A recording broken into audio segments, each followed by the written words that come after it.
Hi guys, welcome to our YouTube channel. My name is Offensa Malela. I am your education expert, and today we are going to be talking with the principal of Bellview Institute of Distance Learning, Jan Badenhorst. And today we're going to be talking about accredited courses. Thank you, Vente. Yes, I'm the current principal of the Bellview Institute of Distance Learning. I've been involved in distance learning for 30 years now, 1 April. It's not an April Fool's joke.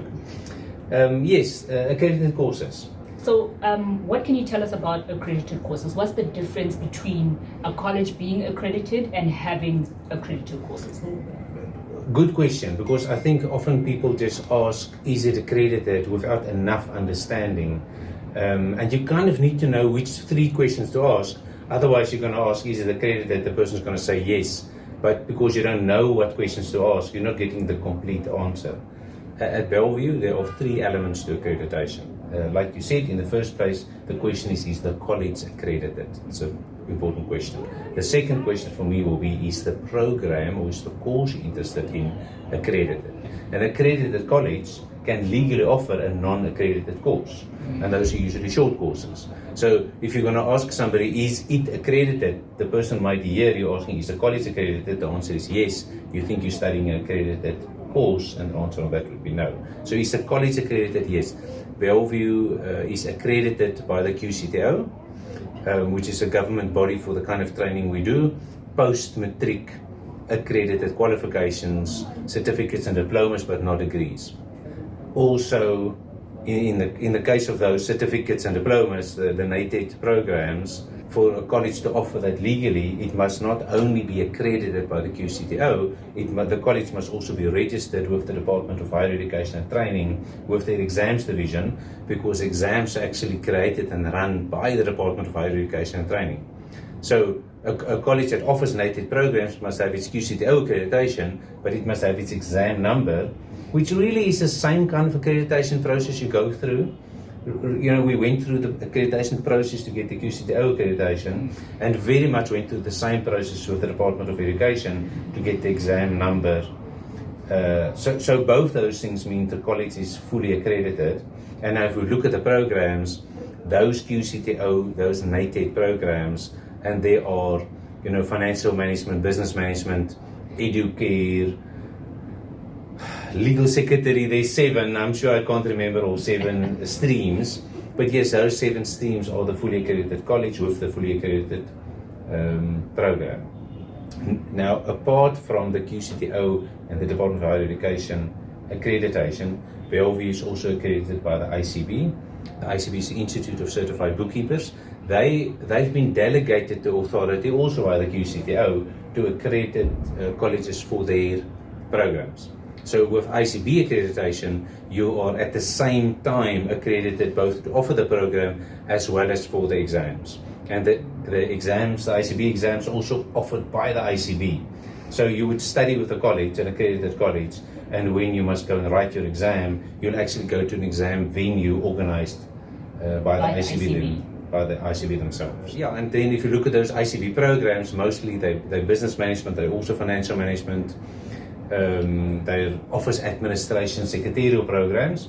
And for me, the big difference, you've heard me say financial management, you've heard me say office administration, those are in NATED, and they're also in ICB. So why both? And the short answer is, your entry criteria into those NATED programs is you must have matric. Like you were saying earlier, the national senior certificate, I kind of call that a school matric, or a senior certificate amended, adult matric. It's the same thing. You get a matric certificate from Umalusi, but the one is obviously done by adults or people after they've left school, and the other one is people are doing it when they're at. Anyway, the entry criteria is matric for your NATED programs, so your QCTO series of programs. What I like about the ICB programs is you can enter into, or some of the programs with grade 10, you can enter into some of them with grade 11, and that's quite a big deal. Yeah. If you look at people going to school in South Africa, half the kids who start school are not going to get to matric. They're not going to sit in a matric class. Half of the kids who start school. Okay. The biggest dropout happens from grade 9 onwards. So in South Africa, in schools, most kids get to grade 9 and finish grade 9. But then they drop out very heavily from grade 9 up to the end of grade 12. So I would love it if the entry criteria for ICB was even grade 9. But in any case, for some of the programs it's grade 10. So you've got these kids that fall out of the school system, or they're not interested, or you never get to finish your school. With that grade 10 certificate, grade 10 report from your school, you can enter into some of the ICB programs. Some of them you need grade 11, but still there's a lot of people who actually only have grade 9, only have grade 10, only have grade 11. Well, half the people who start school have grade 9 or 10 or 11, they don't have grade 12. So what I like about the ICB program, often it's adults in the workplace, they got themselves a junior job, in an office administration role, in a secretarial role, in a accounting role even. And now they're just looking to upskill themselves. Yeah, now they need a formal qualification, and you start looking at what can I study, and the first thing people tell you is, well, you must have matric to study. And with the ICB, that's not true. Yeah. If you have grade 10, if you have grade 11, you can study. And what you study are fully accredited national certificates. You can work your way up to a national diploma. So for me, studies where I don't need matric, but I can still go up to a national diploma, is really what we need. And that's what people need. Yeah. So there's the long, short version of accreditation of Bellview, as well as the accreditation of the different courses. Okay, and then I just have one more question, because that was a very well thought out answer. But what, in your experience, you said that you've been doing this for 30 years. In your experience, how important is having an accredited course? Yeah, it's a fair question. I think what most people don't know is, if you look at all education happening in South Africa, school education, college, university, education at work, short courses, management training, you name it, then the majority of that training is not accredited. Okay.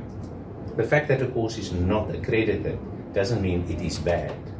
If a course is accredited, it means it's gone through a very formal process to put a stamp on it. Yeah. And it's kind of very much in the education system. But if you have a job, once you're in the world of work, from your manager showing you informally how to do something, to a 3-day course that the company send you on to go and learn how to use Excel better, all of that training is valuable. Personally, so all training is valuable. All training is valuable. I think the thing to watch out for, if you're on our side of the training thing, if you're working for a college, the thing to watch out for is that the person who wants the training is well informed and doesn't feel afterwards that they've been confused or bamboozled, or that information has been held back. So for instance, if we talk about a non-accredited short course, if you read on the website about our courses, and there are short courses on there, you'll see that we kind of give standard information. What's the name of the course? Is it accredited? All of that stuff. And we go as far as having a heading accreditation and writing there, this course is not accredited. Okay. Because you don't want the person studying it going, but you never properly answered my question and you fooled me. It's like, no, I want to tell you up front, it's not accredited. And then we can talk about, is a non-accredited course a thing you need right now? You're applying for a promotion and you work in a company that says, for that level job, you must have a national diploma, an accredited national diploma. That's what they say, that's what you want. Yeah. And then, if I have a accredited national diploma, I can help you. If you don't have one, I can't help you. But you might be going, I just got promoted into a more managerial role. I realize I'm struggling with running a good meeting, and this college has a short course on how to run a professional meeting. Your need is a short course. Your need are those skills that you can learn in a month or in a day. So you need a short course. You don't need a 3-year national qualification on how to run a meeting. And I think so for me, half of it is, if you think you need to study, you need to think about what what must these studies give me? It must give me some skills to run a better meeting, short course. It must give me an accredited national qualification, because that's how I can apply for another job, or that's what's needed for promotion.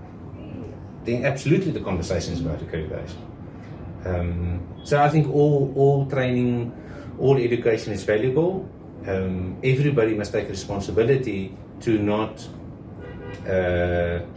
waffle around the real information. So for me, part of what we are trying to do is we're trying to educate people. What questions must I ask?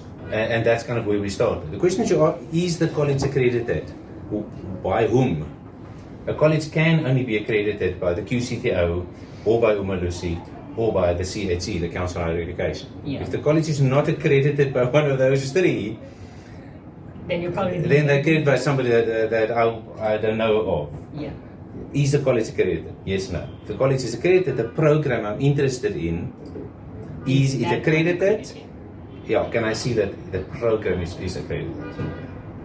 And like I said, in the case of NATED, that starts bringing in the Board of Education exam number, and any college is proud of that stuff. Yeah. College is proud of it. If they have it, they're going to have a page about accreditation. They're going to go click here and see the certificate we got, or the letter we got from the Board of Education. No? It's stuff that's going to be up front. So I'm kind of teaching you to ask the questions, and also going, look for it. Go to the website, look for it. They're proud of it. I think that was very informative. You're welcome. Thank you very much. I appreciate you coming through today and sitting down for this interview. Do some more of it. Yes, I can't wait for more. So yeah, guys, this brings us to the end of our video. Please don't forget to like, share, and subscribe to this YouTube channel for more videos just like this one. Click in the link description below, and we'll see you guys next week. Thank you for watching. Great. Thank you.